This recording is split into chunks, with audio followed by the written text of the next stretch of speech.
caràcter preservadors, que també ajuda. Aleshores, ell valorarà aquesta xambra, aquesta xerrada d'avui, que l'ha inserida dins aquest programa d'actes de centret d'aquesta vinguda del Senyor de l'any 2026. Moltes gràcies per ser aquí. Moltes gràcies a tothom per venir, bon vespre, i espero que...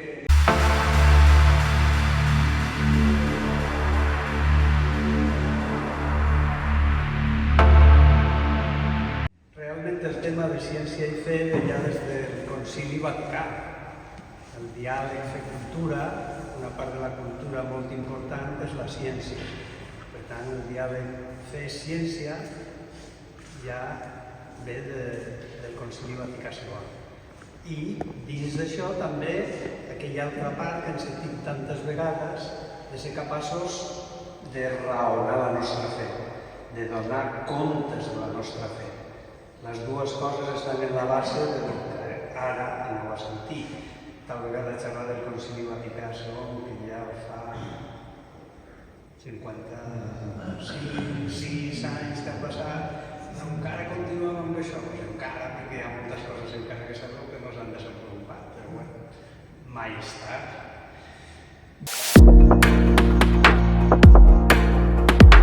Bé, les idees base del que us exposaré després són, la primera de totes és partir de la idea de Déu creador. També el credo diu primer Padre, i després una cosa terrible, omnipotent, todopoderós, i després creador. Per jo, dir creador, el primer de tot, engloba ja tot l'altre. Si és creador, és pare, és poderós, és el que vulguem. Aquesta és la primera idea. La segona, i quina relació té un Déu creador amb la ciència? Doncs, fonamental. La ciència s'ocupa de lo que nosaltres li dèiem creació i la ciència li diu naturalesa, la natura. Per tant, la ciència s'ocupa de la creació de Déu, de la natura creada per Déu. Per tant, la relació és directa i impossible d'amagar. I per fer això, sabeu que hi ha una història, molts segur teniu la idea de que la ciència s'oposa a Déu, els científics no són creients, són ateus, van contra la religió, contra la fe, tal. És cert, perquè això parteix de 4 models de relació que els teòlegs han establert entre ciència i religió, que són aquests 4 que teniu aquí. Compartimentació, és a dir, ciència i fe han de ser dues coses separades que no tenen res a veure. Hi ha alguns que sostenen aquesta idea. Una altra és la de conflicte, que encara seria... Hi ha una relació, però aquesta relació és negativa, és de brega, d'oposició. Sobretot això ha estat molt encaixat en determinades èpoques, desgraciadament, per molt de bisbes i per molt d'autoritats eclesiàstiques, i en els darrers temps, sobretot, per molt d'ateus, quan la ciència ja s'ha desembarcat d'aquesta posició de conflicte amb la ciència. El tercer és de conversació, un diàleg, és a dir, poder dir-nos coses els uns amb els altres. Atès que ciència i fe tracten de coneixements que són humans, doncs si tot és humà, tot està dins del ser humà, doncs el lògic és que conversi, no? Tant dins d'una mateixa persona com entre persones que tal vegada un és creient i l'altre no. Per què no? I la quarta, que és la que anem a desenvolupar aquí en aquesta xerrada avui, és la de convergència. És a dir, pot haver una relació entre ciència i fe que sigui d'ajuda mútua probatòria. Què vol dir probatòria? Que la ciència pot ajudar a la fe i la fe pot ajudar a la ciència. Joan Pau II va tenir fa 20 anys o així una frase sobre aquest tema. La ciència ha d'ajudar a la religió a desproveir-se de supersticions i la fe ha d'ajudar a la ciència a desproveir-se de falsos ídols, de no crear falsos ídols. Bé, en aquestes estem. Hi ha una cita aquí a baix que no se pot llegir, que diu, és d'un teòleg molt important en els moments actuals, Pauline Home, que diu: los científicos sienten un genuino asombro ante la belleza racional así revelada a su investigación, bla, bla, bla, bla, bla, bla. Y al final dice: el creyente religioso puede afirmar que esto es así porque es de hecho la mente de Dios la que se revela en las obras de la creación. Bueno, este es un punto de partida, el otro lo tenéis ahí a la derecha y está tomado de un libro publicado este año, pero bueno, son cosas genéricas que seguramente otros habréis visto en otras fuentes, del cual es autor Miguel Amengual, que nos honra hoy aquí con su presencia, y son las actitudes ante Dios, de creyentes o de no creyentes. Bueno, él en su libro se refiere a las de los creyentes, que son las que tenéis ahí en colorines. La primera, escucha, que es la más básica, simplemente una actitud de apertura, de receptividad, d'atenció, d'acollida.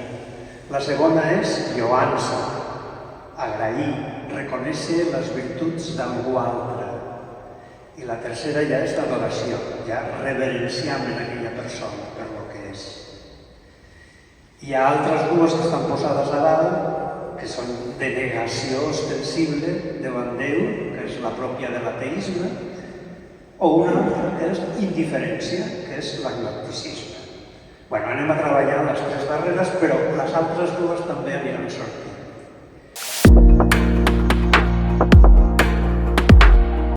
Bueno, i a partir d'aquí, començant pròpiament dit, el que és la xerrada, que té dues parts. Una, la part de com la ciència actual i la fe tenen un paral·lelisme que se pot demostrar. Aquí teniu una imatge. I la segona part, que serà ja les cites pròpiament de científics relatives a Déu. A favor o en contra. La majoria seran a favor i veureu que tenen distint caire. Bueno, la teoria fonamental avui de la ciència actual, d'avui, aquesta imatge la podeu trobar a internet o qualsevol altra que sigui equivalent, és el que s'anomena el Big Bang, que nosaltres a partir d'ara li direm creació. Perquè el Big Bang va ser un nom posat per científics a teories d'altres científics per desprestigiar-les, per dir que això és com un Big Bang. Big Bang en anglès és una expressió que diuen els nens, Big Bang, Big Bang, i per xapejar-se, per reir-se, per riure-se dels altres científics que no tenien aquesta teoria del Big Bang, el van anomenar així, per desprestigiar-lo. Bé, avui s'ha popularitzat i és el que se li dona. En aquesta imatge que teniu aquí, el que hi ha a l'esquerra, aquest punt vermellós, això en la ciència és el punt singular, la singularitat. Què vol dir singularitat per la ciència? Que la ciència actual, amb les lleis que sap i que amb tots els instruments que tenen els científics, no poden dir res de lo que ha passat entre aquest punt vermell i la primera circunferència que té a prop. I el temps, en aquesta diapositiva no el podeu llegir, però a dalt hi ha els temps, com va evolucionant el temps. I a baix la temperatura que tenia, això és la creació de l'univers, el Big Bang. La creació de l'univers. I això ha evolucionat en el temps. Doncs aquest cercle primer, del qual els científics han demostrat que la ciència, en el que sap avui, no pot dir res, això és la singularitat, la creació. Misteri. Els científics demostren que el que ha passat, i aquest interval que ha passat en aquesta circunferència, són incapaços, la ciència no podrà dir mai què ha passat, qui hi havia, què no hi havia. I això, el temps vosaltres no el veus, però és un temps des del vermell a la primera circunferència és 10 elevat a menys 42 segons. Un 0 seguit de 42 zeros, coma 42 zeros. Això és la singularitat, el misteri. El propi científic reconeix que no podran dir mai què ha passat. A partir d'aquí, què ha passat?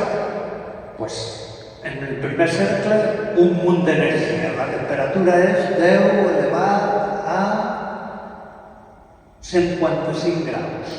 Un 1 seguit de 55 zeros. Radiació. Només hi havia radiació. En el tercer cercle, la temperatura ja disminueix a 10 elevat a 35 graus.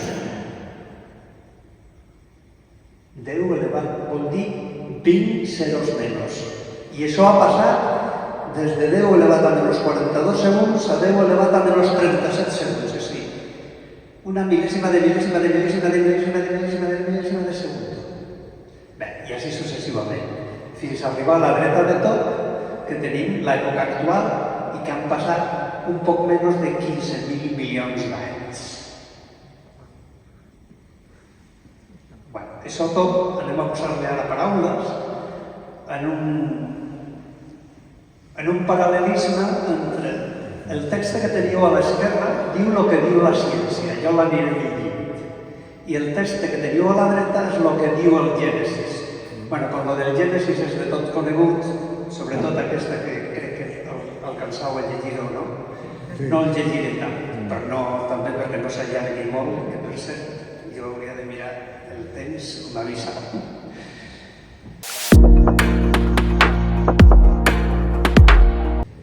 Bé, primer, la bondad de la llum.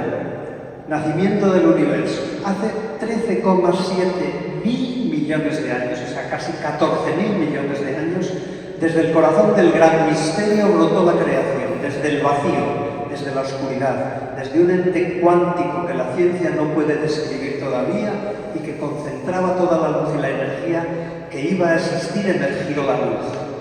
Una explosión de luz inimaginable, la nucleosíntesis primordial, que creó el tiempo, el espacio, la materia y la energía. Toda la energía de hoy fluye por nuestros cuerpos y por el universo, y nos fue regalada en un instante de creatividad divina.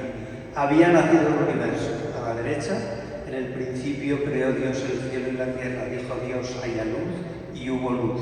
Vio Dios que la luz era buena y apartó Dios la luz de la oscuridad. La bondad de los cuerpos celestes, las primeras estrellas. 1 millón de años después del punto de la creación, la temperatura había bajado y los protones, electrones y neutrones, bailando juntos, formaron átomos de hidrógeno y helio que se combinaron para proveer nuevas formas de materia. 1000 millones de años después, formaron las galaxias desde nubes de helio. Sus estrellas enormes colapsaron y explotaron. Las supernovas son las madres del universo. Crearon en sus vientres los elementos básicos de la vida, el oxígeno, el carbono, el nitrógeno y los demás elementos. Hace unos 6.000 millones de años, en el brazo Orión de la Vía Láctea explosionó como supernova nuestra estrella abuela, que liberó una fabulosa nube de polvo cósmico de la que todos venimos y contenía desde el calcio de nuestros huesos hasta el carbono de nuestros músculos y mucho más. Dio a luz miles de estrellas de segunda generación. Hace unos 4.600 millones de años, los restos de esta explosión de supernova nació el Sol, una nueva estrella de segunda generación, 1 millón de veces más grande que la Tierra. Desde entonces, 4 millones de toneladas de materia solar en luz cada segundo formaron una familia de planetas y 168 lunas que forman nuestro sistema solar. La Tierra era una bola de fuego, fundida, llena de creatividad para ser la creadora de la Luna que desde entonces orbita la Tierra. A la derecha, dijo Dios, haya luceros en el firmamento, etc. La bondad del firmamento. Hace 4.440 millones de años comenzó a formarse un dosel que se extendía como una delgada manta cubriendo la Tierra. La atmósfera primitiva estaba constituida principalmente por gases que se escapaban por la actividad volcánica del núcleo hirviente interior del planeta y tormentas eléctricas tremendas que duraron cientos de miles de años. A medida que aquella cubierta iba consolidándose por encima de la superficie, comenzó su misión de proteger la Tierra de los asteroides y cometas entrantes y también de la radiación solar. Y según dicha cubierta evolucionó, fue convirtiéndose en atmósfera, ese bendito aire que ahora respiramos. Haya un firmamento por en medio de las aguas que las aparte unas de otras. La bondad de la Tierra y el mar. Hace 4.430 millones de años la Tierra se enfrió gradualmente. Su superficie se convirtió en hermoso escudo de roca fundida y creó la corteza terrestre. A la vez, el vapor de agua que escapaba a través de los volcanes desde su interior hirviente formó numerosas nubes que descargaron lluvia. El largo proceso fue empapando el joven planeta. El agua fluyó, agrupándose en innumerables arroyos y ríos, mares y océanos. Fueron formándose también humedales, lagunas y lagos. En los lugares más fríos, la nieve y los poderosos glaciares dominaron la escena. El agua bendijo todos los rincones del mundo.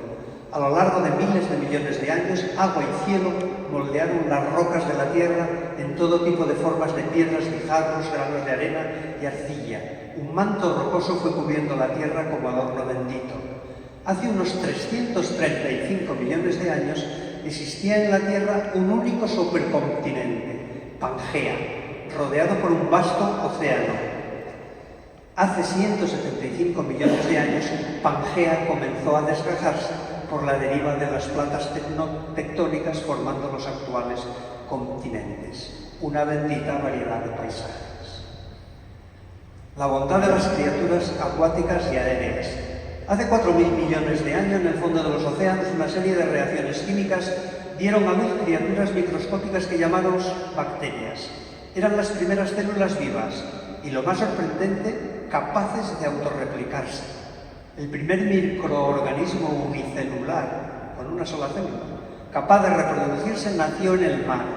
Así estalló el milagro de la vida, hace 4.000 millones de años. Fotosíntesis y oxígeno. Hace 3.000 millones de años las bacterias se quedaron sin fuentes de alimentación. Inventaron nuevas maneras de captar la energía del sol que usaban para alimentarse. Eso fue la fotosíntesis, la capacidad de convertir la luz solar en energía. Las cianobacterias se convirtieron en las primeras productoras de oxígeno, utilizando la fotosíntesis. Poco a poco, el curioso oxígeno gaseoso que emanaba de esos microscópicos seres vivos comenzó a acumularse en la atmósfera. Hace 2.000 millones de años emergieron nuevas células que inventaron un uso para ese oxígeno, respirándolo y sacar su energía. Los niveles de oxígeno en la atmósfera seguían creciendo. Hace 1.000 millones de años esos organismos empezaron a comerse uno a otro en un baile depredador-presa que promovió la gran diversidad de vida. Nacieron los primeros organismos pluricelulares. Bacterias individuales también aprendieron a cooperar, a especializarse en grupos de células simbióticas. Con la evolución del sexo, las posibilidades genéticas aumentaron. La vida comenzó a ser más compleja y diversa, incluyendo las primeras esponjas marinas. La bendita comunidad de seres vivos se multiplicaba cada vez más rápidos. Con el tiempo surgieron los primeros vegetales, inicialmente de tamaño microscópico y luego cada vez más grandes. Las benditas algas se presentaban de muchas formas. Hace 600 millones de años, células sensitivas a la luz evolucionaron para crear ojos. Con sistema nervioso y ojos, la Tierra empezó a verse por primera vez. Los primeros animales en los océanos tenían cuerpos blandos.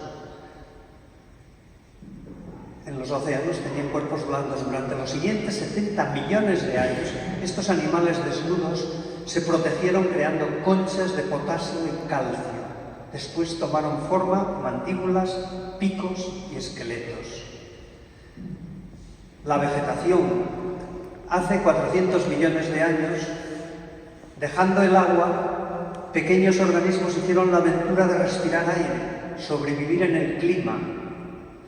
Las primeras plantas aparecieron, algunas algas que habitaban en la superficie.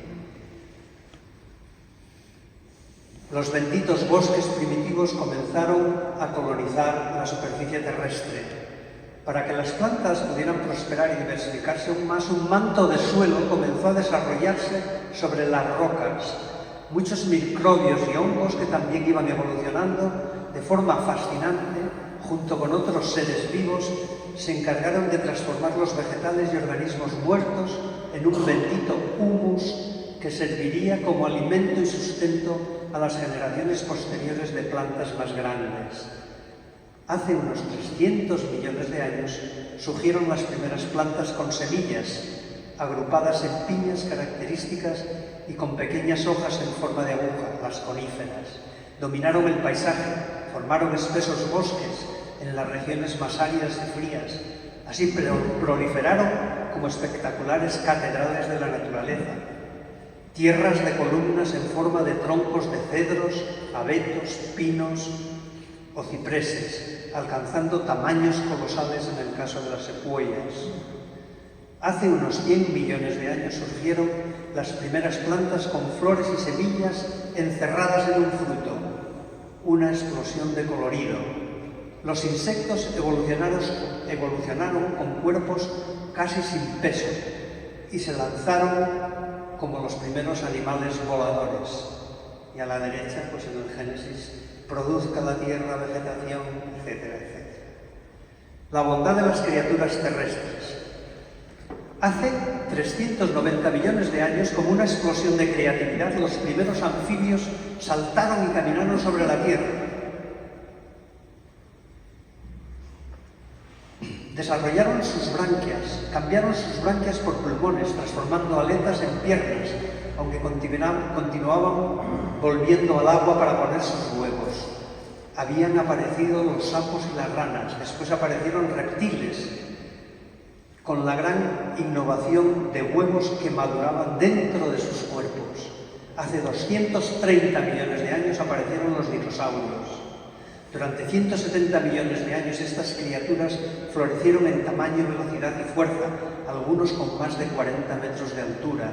Los dinosaurios fueron las primeras criaturas que desarrollaron el cariño de padre-madre con sus crías. Se quedaron atendiendo a sus crías, nutriéndolas hasta su independencia. Mamíferos. Hace 220 millones de años, los primeros mamíferos, pequeños y nocturnos, saltaron, subieron, nadaron entre un mundo de gigantes. Algunos evolucionaron con la lactancia. Las madres se quedaban con sus crías en el nido dándoles alimentación y calor. Hace 150 millones de años los pájaros aparecieron como descendientes de los dinosaurios. Los huesos de pierna ahora evolucionaron en alas, las mandíbulas en picos y las escalas en plumas. Por primera vez la Tierra empezó a tener melodía y canto. Hace 120 millones de años nacieron las flores con órganos sexuales coloridos y atractivos, presentándose irresistibles a los insectos a través de colores, perfumes y néctares. Los insectos, sin darse cuenta, llevaban el polen de una flor a la otra, fertilizando las plantas y distribuyendo las semillas mientras dormían. La tierra se vistió de colores e invitó a las criaturas del cielo a bailar. Los animales, hace 65 millones de años, aparecen, los primeros, de sangre caliente. Llevaban fetos dentro de sus propios cuerpos y los nutrían de su propia sustancia, antes y después del nacimiento. Hace 20 millones de años, las épocas de hielo empezaron y se formaron las montañas, los valles, los ríos y los lagos. La humanidad. Hace 3 millones de años, los homínidos salieron del bosque. Se irguieron y caminaron sobre 2 pies. Tenían cerebros más grandes y sistemas nerviosos más desarrollados. Se trasladaban sobre la superficie de la tierra. Empezaron a contar cuentos, a cantar y a bailar. Hace unos 300.000 años surgió el primer Homo sapiens, con una conciencia radicalmente expandida. Y dijo Dios, hagamos al ser humano a nuestra imagen, como semejanza nuestra. Hace 100.000 años el ser humano moderno emergió en Australia y África. Usaba el fuego para controlar las fuerzas naturales. Hace 40.000 años comenzó el lenguaje humano y se llevaron a cabo los primeros rituales para conectarse con el Creador divino. El lenguaje, las herramientas y el arte se integraron en la vida humana. Reflexionando sobre su experiencia de una madre tierra fértil, abundante y generosa, los seres humanos empezaron a imaginar dioses fecundos que daban sentido a su vida. Fueron capaces de dominar la tierra, inventando la agricultura y la ganadería, domesticando plantas y animales y finalmente la ciencia para beneficio propio. Hoy, en este momento de gracia, la historia del universo se cuenta como nuestra historia sagrada. Todas las personas podemos entender nuestros orígenes comunes, a la vez celebramos nuestras historias distintas dentro de una sola comunidad de la Tierra, dentro de un solo universo sagrado, todavía en proceso creativo de cosmogénesis. Nos damos cuenta que los átomos forman nuestros cuerpos, hoy, fueron producidos en las estrellas. Celebramos la creación que continúa en este momento, aquí, en nosotros y nosotras. Vio Dios cuanto había hecho y todo estaba muy bien. Y bendijo Dios el séptimo día y lo santificó, porque en él cesó Dios de toda la obra creadora que había hecho. Bueno, esta sería, aunque hemos insistido más en la parte científica, para darnos cuenta de la inmensidad de miles de millones de años transcurridos y cómo todo esto nos ha llevado a hoy. En la segunda parte van a aparecer algunas de las cosas que han aparecido de la ciencia en la primera, pero ya personificadas. Entonces vamos a ver cómo los científicos de toda la historia se han manifestado ante la realidad de Dios, ante la realidad de ese benefactor que ya desde hace 100.000 años las distintas civilizaciones y culturas han reconocido de una forma u otra.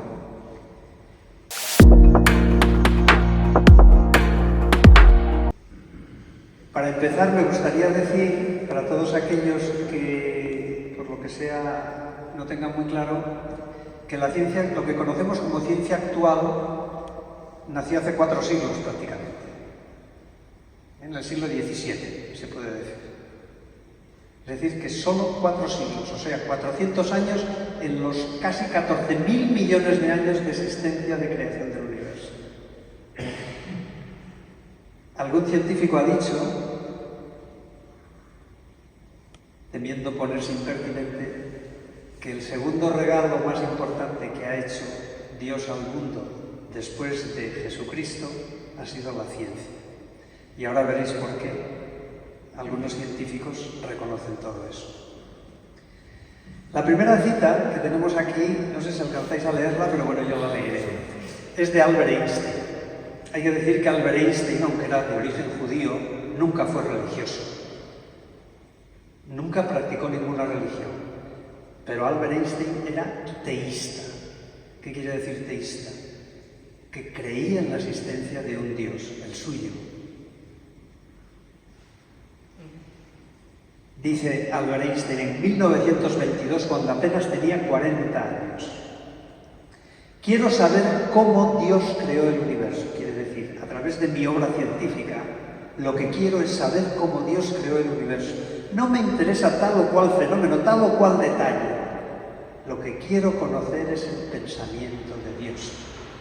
Es decir, tenía la conciencia ya a los 40 años que con todo lo que él había llegado a hacer progresar la ciencia y los conocimientos que tenía, estaba entrando en la mente del Creador. Bueno, eso proveniendo de una persona que no profesa ninguna religión, pues da mucho que pensar. Bueno, daría para pensar mucho más, no para hacer muchas más reflexiones. La segunda cita es de John Barrow y Frank Tipler, que escribieron en 1986, es decir, aproximadamente hace 40 años, un libro que se titulaba El principio cosmológico antrópico. Y en ese libro tienen esta frase: en esa singularidad, el punto rojo que nos aparece en la figura, el misterio, el punto de la creación, el tiempo y el espacio empezaron a existir. Literalmente, nada existió antes de esa singularidad. Por lo tanto, si el universo se originó en esa singularidad, tuvo que ser verdaderamente una creación de la nada. ¿Quién crea de la nada?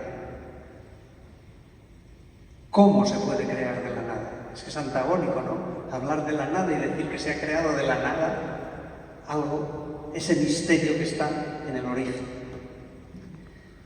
Robert Smoot, Premio Nobel de Física por publicar la primera imagen del cosmos 380.000 años tras la gran explosión.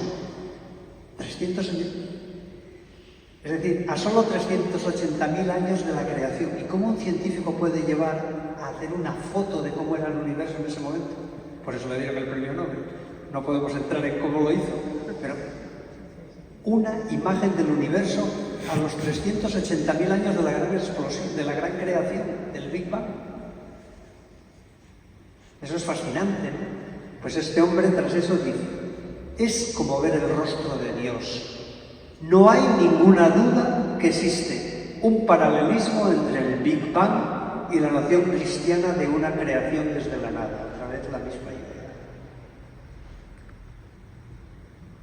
Las dos siguientes citas, bueno, están en rojo porque eso significa ya estar en el nivel de adoración de Dios, reconocer el rostro, lo veo, lo tengo, me postro ante él, ¿no? Las otras eran, la de Einstein era pues un poco de apertura, no decir, hay un Dios que está ahí, yo voy a penetrar en su mente. La otra, la azul, es alabanza, y estas tres en rojo ya son adoración. Las dos siguientes citas son de Arno Penzias y Robert Wilson. Estas dos personas recibieron el premio Nobel en 1978 porque fueron los primeros que aportaron una prueba, una evidencia que probaba la teoría del Big Bang, que hasta ese momento era una teoría que se demostraba por la lógica de la ciencia, pero no había una prueba empírica, es decir, una prueba de tocar. Estos dos descubrieron lo que se llama la radiación cósmica de fondo, que es lo que queda de la gran explosión hoy en el universo, y que es una radiación apenas detectable, pues ellos la detectaron con un radiotelescopio potentísimo. Y es la primera prueba de la creación. Por eso recibieron ellos lo recibieron no porque demostraran la creación, sino porque demostraban que la teoría del Big Bang es la teoría más adecuada para describir el universo. El primero dice, los mejores datos que tenemos concernientes al Big Bang son exactamente los que hubiera predicho si no hubiera tenido nada más que los 5 libros de Moisés, el Pentateuco, los Salmos y la Biblia en su conjunto. Y el segundo remache. No puedo pensar en una mejor teoría sobre el origen del universo que concuerde con el Génesis, la teoría del Big Bang.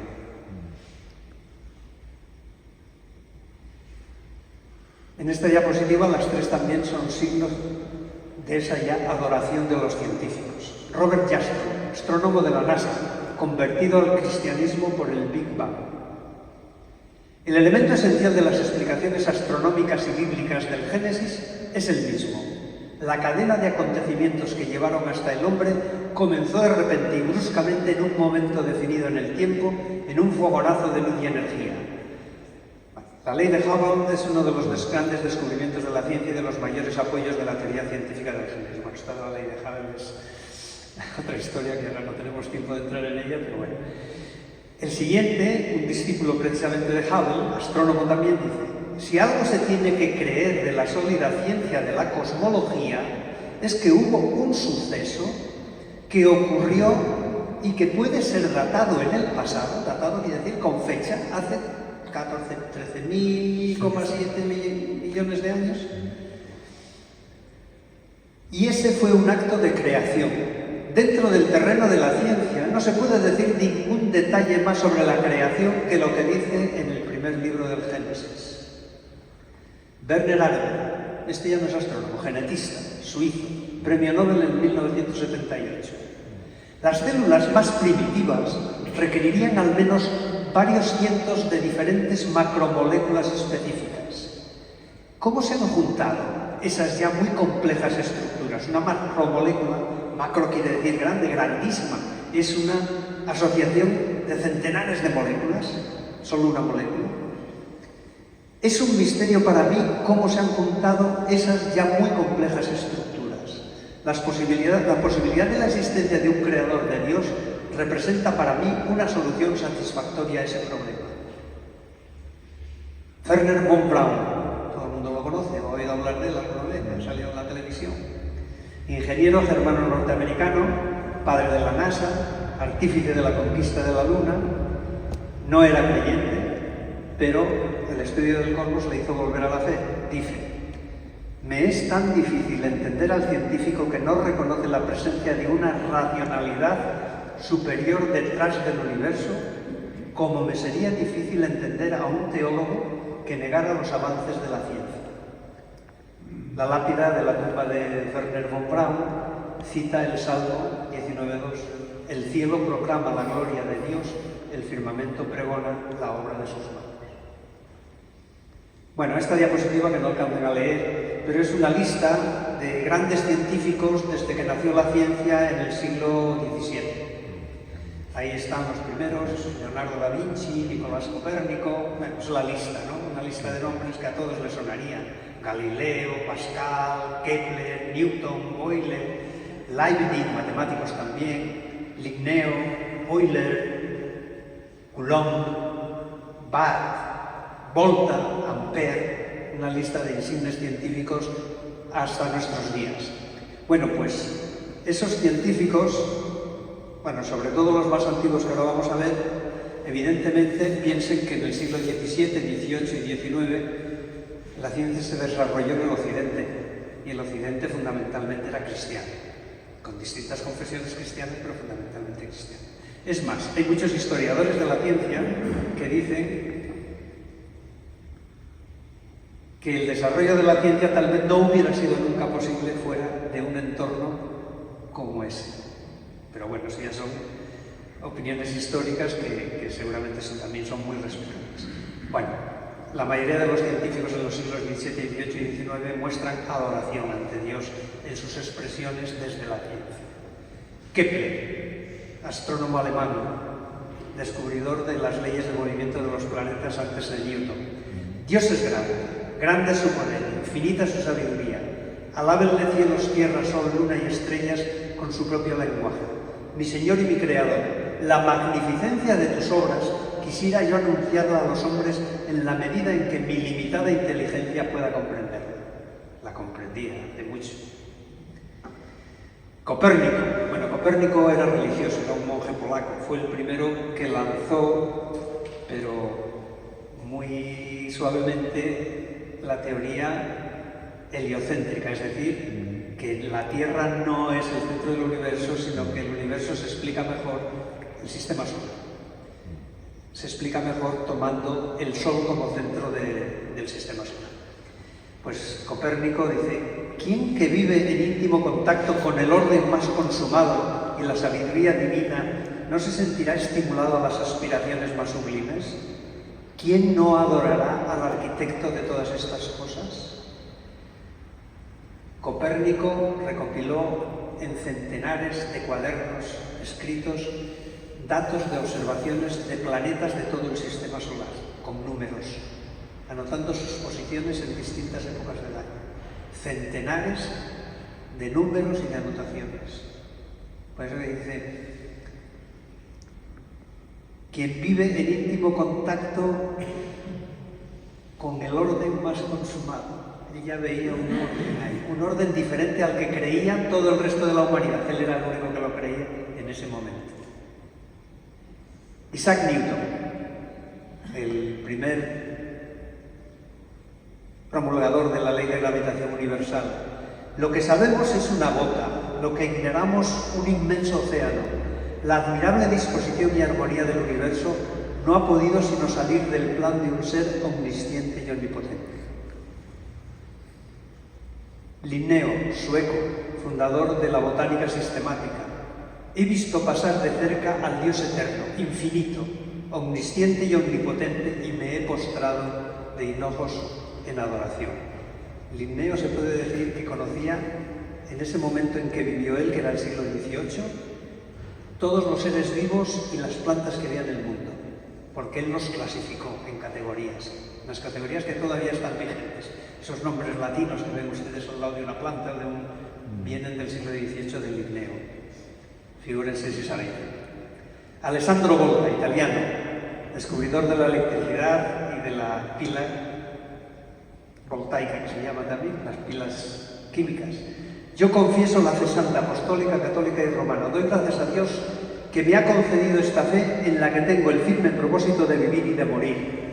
André Marie Ampère, francés, descubridor de las leyes de la corriente eléctrica. Cuán grande es Dios y nuestra ciencia una nonada. Es decir, ese sentimiento de los científicos también, que con todo lo que saben, ven que la ciencia todavía le queda mucho por saber. Y eso se ha demostrado en los años que fueron siguientes con eso. La teoría del Big Bang es una muestra, pero hay muchísimas más. Bueno, y finalmente vamos a dedicar estos últimos minutos, para acabar ya, científicos que no eran creyentes y que por alguna razón se convirtieron y dejaron también alguna frase. Y aquí pues nos relacionamos un poco en esa reflexión que tendríamos que hacer todos. Hasta ahora, como si dijéramos, todas las expresiones que hemos visto son piadosas, son de adoración, son de alabanza. Ahora veremos el choque con los que no creen un poco. La primera es de Albert Einstein también. Están los ateos fanáticos, cuya intolerancia es del mismo tipo que la de los fanáticos religiosos y proviene de la misma fuente. Son como esclavos que todavía sienten el peso de sus cadenas que se han quitado con gran dificultad. Son criaturas que no pueden soportar la música de las esferas. Es decir, que Einstein en esta frase, digamos que critica radicalmente y frontalmente tanto a los fanáticos de un lado y del otro. Cy Gardner veía los libros ateos en realidad usaban argumentos muy pobres y poco precisos. Sarah Irving Stonebreaker, una historiadora atea, en Cambridge y Oxford, los centros universitarios más prestigiosos del mundo, encontró cristianos que eran eminencias en ciencias y ateos que no podían darle respuestas satisfactorias. Dice: llegué a la conclusión que el ateísmo no podía proporcionar respuestas adecuadas a las grandes preguntas sobre el sentido de la vida. No podía dar sentido a lo que veía como historiadora y a lo que experimentaba sobre la difícil situación humana de vivir en un mundo que no satisface nuestros anhelos más profundos. Decidí que las explicaciones de la Biblia sobre quién es Dios, quiénes somos y de qué trata la vida eran verdaderas. Quería seguir al Dios que me creó, me ama y murió por mí. Peter Byron investigaba el ateísmo y leyó a Dawkins. Dawkins es uno de los que se llaman los 4 jinetes del ateísmo, que en este mismo siglo XXI son los que han llevado todas esas campañas que ustedes han visto a veces en la televisión, que claramente dicen: Dios no existe, vive como quieras, tal, en fin, cosas muy radicales. Pues Dawkins es uno de ellos. Y tiene pues muchos libros escritos.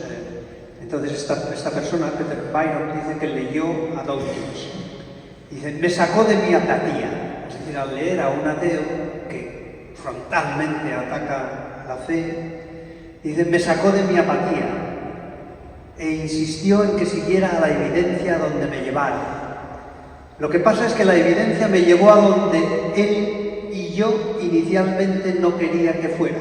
Y resultó que su ateísmo no era tan hermético como había afirmado.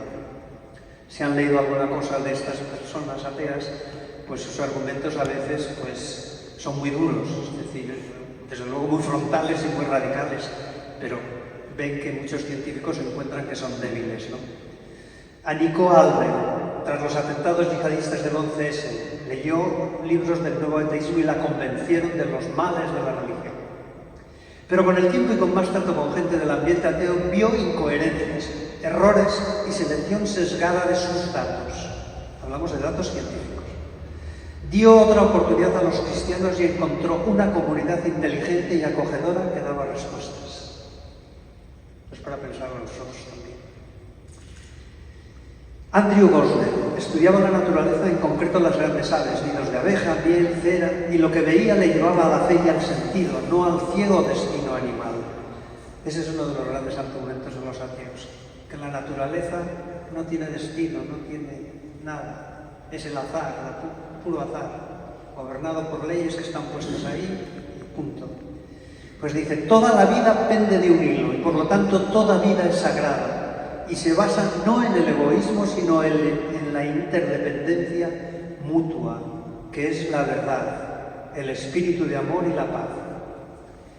Johan Erasmus, un africano, sudafricano, los africanos saben que son de origen holandés sobre todo, seducido por el cristianismo de Erasmo de Rotterdam, es una de las figuras del Renacimiento holandés, al ver que su razón para creer no se reducía a un par de argumentos apologéticos, es decir, defender porque soy creyente y defiendo la fe porque yo soy creyente, pero no hay sustancia en el argumento, ¿no? Este hombre le convencieron. Pensar que un videoclip de 8 minutos va a destruir una cosmovisión compleja es una tontería.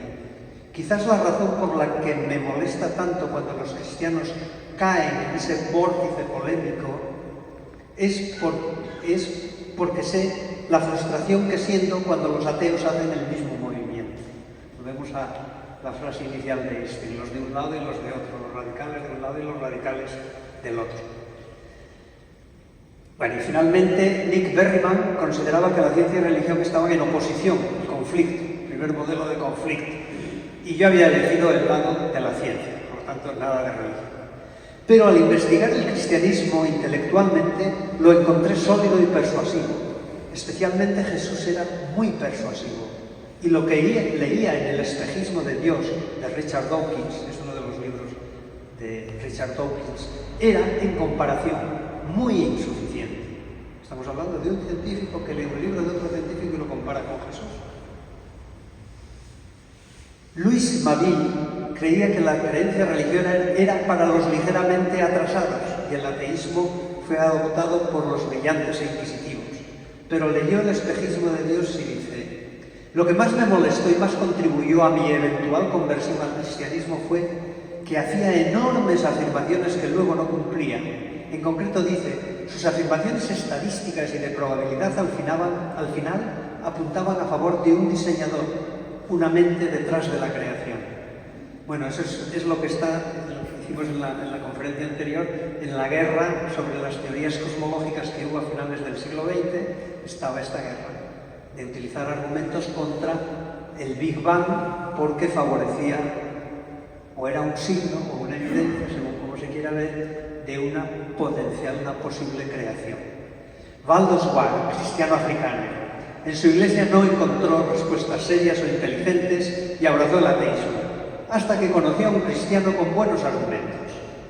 Para defenderse de él se volcó en más lecturas ateas, pero cada vez le parecieron más flojas. No fue la creencia de un cristiano lo que me convenció, sino la incredulidad implacable de un agnóstico. O sea, a veces los ateos hacen más a favor de la religión que los propios creyentes.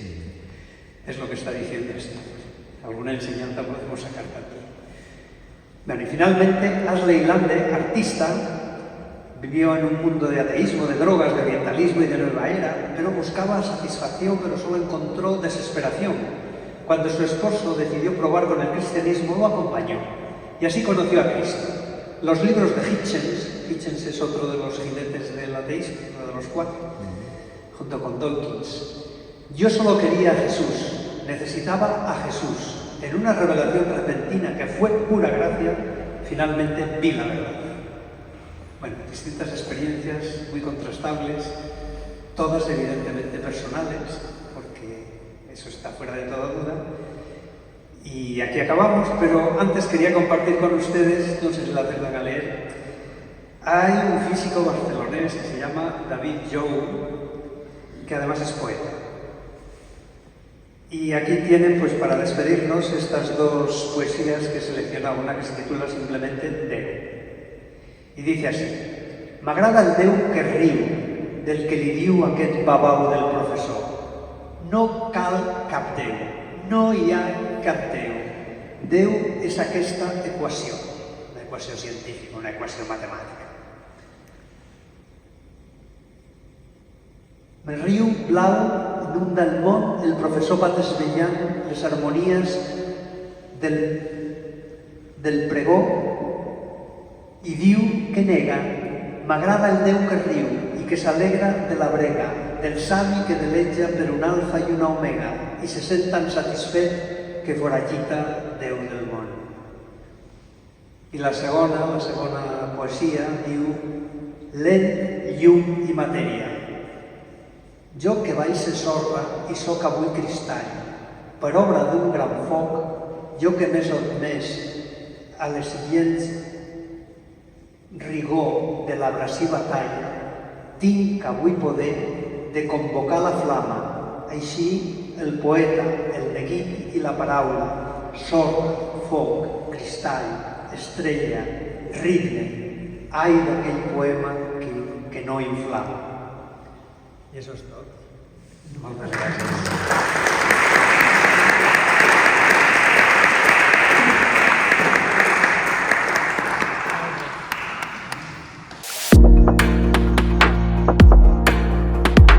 En aquesta diapositiva hi ha cites de diversos matemàtics i l'antepenúltima és de Charles Darwin.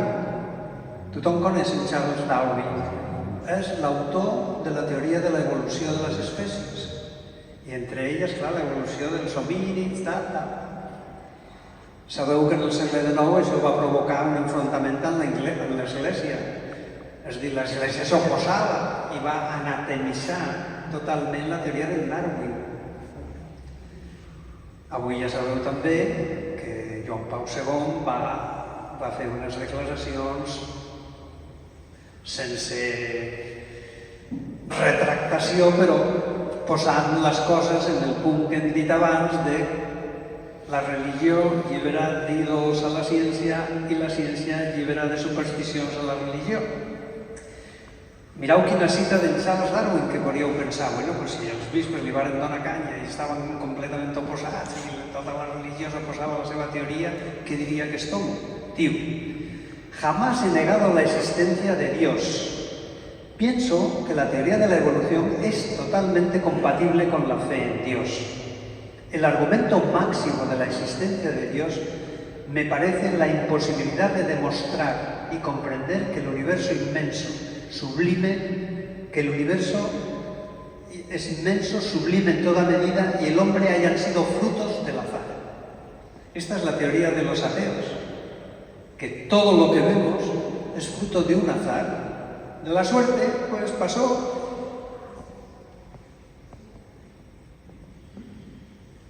¿Cómo pueden pasar? Bueno, en la otra charla que dimos, pues vimos toda una serie de evidencias científicas cuya probabilidad de ocurrir se calcula, la calculan los propios científicos y es infinitesimal.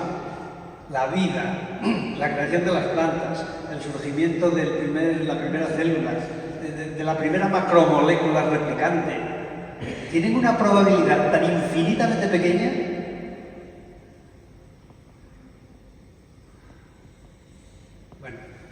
Darwin podría ser una persona que después de las dificultades que tuvo y de la oposición de la Iglesia se podría mostrar como especialmente dolido o tal. Al contrario, tiene una opinión que hoy en día, con todo lo que ha pasado, pero más de un siglo después, pues vemos que el hombre se podía sentir muy dolido porque no aceptaban sus ideas.